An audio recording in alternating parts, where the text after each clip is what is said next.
एक बार की बात है, गौतम बुद्ध अपने शिष्यों के साथ गांव से एक बड़े नगर की ओर जा रहे थे। गर्मी के दिन थे, रास्ता भी काफी लंबा था। गौतम बुद्ध भी अपने शिष्यों के साथ बहुत देर से पैदल चल रहे थे, इस वजह से उन सबको प्यास लग गई। वहां से कुछ दूरी पर एक बरगद का पेड़ था। सभी लोग उस वृक्ष के पास पहुंचे। गौतम बुद्ध पेड़ की छांव के नीचे विश्राम करने लगे। गौतम बुद्ध ने अपने एक शिष्य को कहा, आप इस बरगद की छाया से 20 कदम दूर जाकर 2 बार परिक्रमा करके वापस आओ।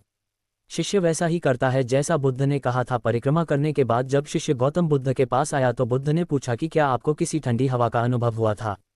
शिष्य बोला, हाँ, उत्तर दिशा की तरफ मुझे कुछ ठंडी हवा का अनुभव हुआ था। शिष्य की यह बात सुन गौतम बुद्ध ने कहा कि उसी दिशा में चले जाओ, जरूर वहां से कुछ ही दूरी पर एक तालाब होगा। उस तालाब से सबके लिए पानी ले आओ। शिष्य उसी दिशा में जब कुछ दूर गया है तो वहां सच में एक तालाब था। तालाब देख शिष्य बहुत प्रसन्न हुआ और तालाब के निकट जाकर तालाब से पानी भरने ही वाला होता है, तब उसकी नज़र तालाब के दूसरी ओर जाती है जहां कुछ स्त्रियां कपड़े धो रही होती है। ये देख शिष्य मन ही मन सोचता है कि यह पानी तो गंदा हो गया है। लेकिन जब शिष्य ध्यान से तालाब के पानी को देखता है तो तालाब का कुछ पानी साफ दिखाई देता है। इतने में ही 2 बैलगाड़ी जोर से तालाब के किनारे से होती हुई निकलती है।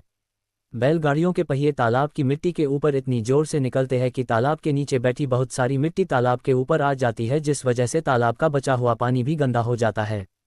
ये देख शिष्य बिना पानी लिए क्रोध में गौतम बुद्ध के पास वापस लौट जाता है।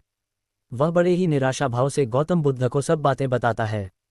शिष्य की बातें सुन उनमें से एक शिष्य बोलता है कि हमें तुरंत यहाँ से निकलना चाहिए, किसी दूसरी जगह पानी की खोज करनी चाहिए, नहीं तो प्यास के मारे हमारी जान निकल जाएगी। गौतम बुद्ध सभी को शांत होने के लिए कहते हैं और बोलते हैं कि धैर्य रखो, कुछ देर यही बैठो, उचित समय आने तक संयम बनाए रखो। सभी गौतम बुद्ध की बातें सुनकर शांत हो गए और चुपचाप वहीं पर बैठ गए। कुछ देर इंतजार करने के बाद गौतम बुद्ध फिर से एक शिष्य को उसी तालाब से पानी लाने के लिए भेजे। शिष्य बिना कोई सवाल किए उसी तालाब से पानी लेने के लिए चला जाता है। तालाब का पानी देख शिष्य को यकीन नहीं हो रहा था कि पानी इतना साफ कैसे हो सकता है। ये देख शिष्य अंदर से बहुत खुश हुआ और वह तुरंत पानी लेकर गौतम बुद्ध के पास पहुंच गया। सभी ने पानी पीकर अपनी प्यास बुझाई, लेकिन अब भी सबके मन में एक सवाल था कि आखिर यह चमत्कार हुआ कैसे। तालाब का पूरा पानी तो अभी तक गंदा था, अचानक से पूरा पानी इतना साफ कैसे हो गया। जरूर कोई बुद्ध की शक्ति है। इतने में एक शिष्य ने यह सवाल गौतम बुद्ध से पूछ ही लिया कि यह चमत्कार आपने कैसे किया। शिष्य को जवाब देते हुए गौतम बुद्ध कहते हैं कि यह कोई चमत्कार नहीं, यह आपके सब्र का फल है। आपने सब्र रखते हुए उचित समय का इंतजार किया।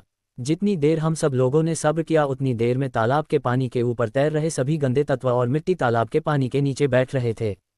कुछ देर बाद जब शिष्य तालाब के पास पहुंचा तब तक सब दूषित कण पानी में नीचे बैठ गया था और पानी एकदम साफ हो गया था।